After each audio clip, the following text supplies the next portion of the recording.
bertemu lagi bersama gue Restu Rizky Subaja. Biar ngerokok ya, biar santai. Oke teman-teman, jadi kita mulai lagi konten awal dengan sebuah drama. Dramanya apa gitu teman-teman? Jadi dramanya itu adalah biasa ngelatih di ekstrakurikuler lah gitu, di SMA yang dilatih sama aku ya. Nah jadi gini teman-teman, hari ini harusnya hari Jumat. Hari Jumat itu biasanya jadwalnya latihan. Nah biasanya jadwal latihan itu kan jam 1. Nah tadi tuh aku sudah setting jam 1. Dan kebetulan hari ini jadwal bagi rapot untuk anak-anak. Ketika anak-anak tiba-tiba nge-WA ya, sekretarisnya nge-WA ke aku. Nge-WA-nya itu kayak gini. Biasanya anak-anak bilangnya ya. Bisa gak kalau latihan diundurin? Lah kenapa? Biasanya jadwal kan ngikutin pelatihnya gitu kan. Jadi gimana kata pelatihnya, dia ngikut gitu. Ini gara-gara nilainya jeblok, jadi anak-anak gak bisa latihan, takutnya dimarahin sama orang tuanya dan lain-lain. Nah mati gue gitu kan pengen ketawa gitu, tapi gak apa-apa lah. Aku menghargai orang tua yang mungkin lebih penting nilai daripada mental anak-anak ya, daripada kemauan anak-anak gitu kan. Nah setelah itu dalam konten agak tegang. Anak-anak tiba-tiba bilang ya seperti itulah gitu ya. Nah yang jadi pertanyaan, kenapa orang tua selalu marah ketika anaknya mempunyai nilai kecil gitu, nilai kecil di area akademik? Ini pertanyaan. Karena kan secara tidak langsung orang tua itu harusnya udah tahu dalam artian gini teman-teman. Udah tahu dalam artian kalau anaknya itu lagi fokus dalam hal lain, bukan dalam akademis. Kayak ngelatih basket, latihan basket rutin gitu kan. Kadang-kadang seminggu 3 kali, kadang-kadang lebih gitu kan. Karena apa? Mereka itu kan dilatih dari SMA gitu, bukan dari SD, dari SMP gitu kan, nggak dilatih kayak gitu. Nah, ketika pulang dimarahin. Nah, contohnya kayak gini.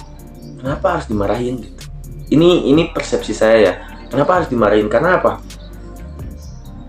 Nilai itu hanya angka.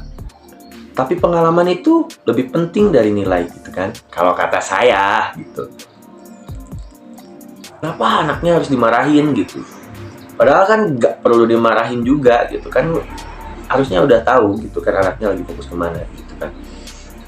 Ibu bapak, sepengetahuan saya nih, saya dulu sama orang tua saya sering dimarahin seperti itu. Tapi akhirnya yang menunjang saya ke depan adalah dari hasil eskul, dari hasil pembinaan mental, dari hasil kedisiplinan. Mungkin mereka agak kurang dari hasil disiplin dalam pembelajaran, tapi ibu harus sadari bahwa mereka itu ada hal lain berarti yang mereka sukai. Karena otak kanan sama otak kiri berbeda. Otak kanan, aku lupa lagi, pokoknya otak kanan itu lebih fokus cenderung ke akademik, otak kiri lebih fokus ke hal-hal yang seperti olahraga dan lain-lain gitu kan. Seharusnya ibu itu harus lebih mengembangkan anaknya itu ke hal-hal yang emang dia sukai kan. Tapi kenapa harus dimarahin gitu nilai akademiknya? Yang penting tidak kurang dari B atau tidak kurang dari 6 mungkin. Kalau dalam nilai saya dulu 2015 kan 67, kurang dari 7 mungkin gitu kan. Yang penting anak bisa berkembang, karena yang lebih menunjang anak-anak ke masa depan itu adalah mentality. Bener gak Bu? Mentality, kekuatan tubuhnya juga, kesehatan tubuhnya juga, dan juga kedisiplinan. Kedisiplinan itu tidak hanya tentang pembelajaran harus benar, harus dapat nilai tinggi, tapi dari hal lain juga bahkan dapat hal kedisiplinan. Nah, jadi hari ini sangat sebel banget. Kenapa sih anak-anak harus seperti ini? Kenapa sih orang tua harus seperti ini dari dulu sampai sekarang gitu? Karena kan yang dialami saya berarti udah lama nih, udah hampir sekian tahun. Kenapa harus ada yang hal seperti ini terus gitu kan? Mungkin kedepannya lebih harus dimengerti ya Bu. Mungkin ibu atau orang tua atau anak-anaknya juga lihat video ini, bahwa anak ibu itu lebih cenderung suka ke hal-hal yang bersifat mungkin bukan ke akademik gitu. Dia lebih cenderung lebih senang ke hal-hal yang itu aja.